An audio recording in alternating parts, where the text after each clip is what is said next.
let's do two more. Here we go. Is this function continuous? Yes, you know what a sine curve looks like. It does this all day long. So it never has a discontinuity. So the extreme value theorem does apply. Let's keep moving. Is this derivative? Is this derivative? Yes, the derivative is. It exists. Well, actually it does. So the derivative chain rule. So cosine 2x, derivative 2, and we will set this equal to 0. First of all, this derivative exists everywhere, so we don't have any considerations concerning where the derivative would not exist. And we'll divide by 2, so we have cosine 2x equals 0. I need to think of everywhere on the unit circle with a given domain of negative pi to pi. All right, here we go. Here's my unit circle. And it's gonna, let's switch colors here just for fun. That's an ugly unit circle, and that was right in your ear too. I apologize for that. But here's negative pi, and here's positive pi, and it's gonna go from here all the way around to here. Okay, so it's really the full circle, but we're used to thinking of the circle starting here. It actually starts back here and swings around in terms of the domain that we're dealing with. So I need every value, every angle measurement that has a cosine of 0, and I will consider everywhere cosine is 0, and you're like, what about the 2? We'll deal with the 2 later. What we're about to do is come up with a list of places that cosine is 0, and that will equal 2x, and then we'll divide those by 2. Okay, cosine is 0 here and here. Here is 3 pi over 2, but it's not. Okay, it is, but it's not.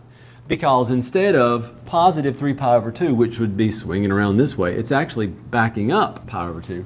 So negative pi over 2 is one answer. And then this is positive pi over 2. That's the other answer. And we'll divide both of those by 2. We have negative pi over 4 and positive pi over 4. And so we have now, using the extreme value theorem, first of all determined that we have continuity. I knew that. And now we're going to apply what we know, saying we're going to find a maximum, we're going to find a minimum, and that's going to exist in one of 3 places. Where the derivative equals 0, where the derivative doesn't exist, nah, not in this problem, and at the endpoints of the interval. So let's go. Let's go. Got a little excited there, sorry. We have x, we have f of x, and we're going to plug in, having a hard time with this microphone. It clacks against the, you don't care, but I'm telling you anyway. It taps against the buttons on my shirt. I'm trying to get it configured just right. Aren't you glad you know that? Thanks for telling us. This video could be shorter if you wouldn't have told us that.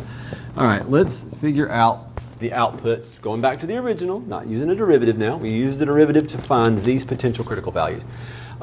We have sine of 2x and sine of 2 times negative pi would be sine of negative 2 pi. Okay, here's positive 2 pi. Here's negative 2 pi. Well, sine value here is 0. Okay, let's jump down here. Sine of 2 pi is 0. And then we will keep going. We'll plug in that here. That's going to give us sine of, okay, 2 times negative pi over 4 is going to give me negative pi over 2. Negative pi over 2 is here. The sine value here is negative 1. And then here we have sine of 2 times pi over 4. That's pi over 2. And that would be the y value here, which would be 1. There we go. So we're going to keep going with this, and we're going to find the maximum and the minimum. I think it's fairly obvious at this point. I'm like right up in the camera. Sorry. So the absolute maximum is at the coordinate pi over 4 comma 1, and the absolute minimum is at pi over 4 comma negative 1, and that is it. All right, let's do the next problem. It gets tricky. I don't know why I'm singing about how tricky it gets, but it's fun. All right, the next problem is x minus 1 to the 4/5 from 0 to 3. X minus 1 to the 4/5 from 0 to 3. Oh man, we're in for a treat on this one. Is this function continuous on this interval? Yes, I knew this was a little iffy sometimes, but yes, it is. And it is because there are no x values currently that I could plug in here where I would say, whoa, you just created a discontinuity. You just divided by 0. No, that doesn't happen. We never have a place with a discontinuity. Let me pause right here and say this. Not literally pause the video, but let me say this. Discontinuities occur where the limit doesn't exist, the function is undefined, or where the limit doesn't equal the function. That's going to happen everywhere here. You could graph it from 0 to 3. You got your curve, you're fine. Okay? We are going to find the derivative, and this is the chain rule. So we're going to go 4/5 x minus 1 to the, okay, so 4/5 minus 1. 4/5 minus 1, which is 5/5. So 4/5 minus 1. I'm writing way too much, but we'll call that 5/5, which gives us negative 1/5. So negative 1/5, and then I'd multiply by the derivative of x minus 1, which is just 1. Right? Okay, so there we go. Got it. We're going to set this equal to 0 and see what we get. Let me do one more rewrite. Let's call it 4/5, and then we'll say x minus 1 to the 1/5. Call it the 5th root if you like. I'm just going to leave it like that. We're going to set that equal to 0. And let's just stop right here and say, I just wrote something mathematically incorrect on the board. What did you write wrong? Well, this can never equal 0. It just can't. If a fraction is going to equal 0, then the numerator has to equal 0. Has to. It has to. 4 equals 0. No, it doesn't. So, maximums and minimums occur on an interval. At the endpoints of an interval, okay, fair enough, we can start there.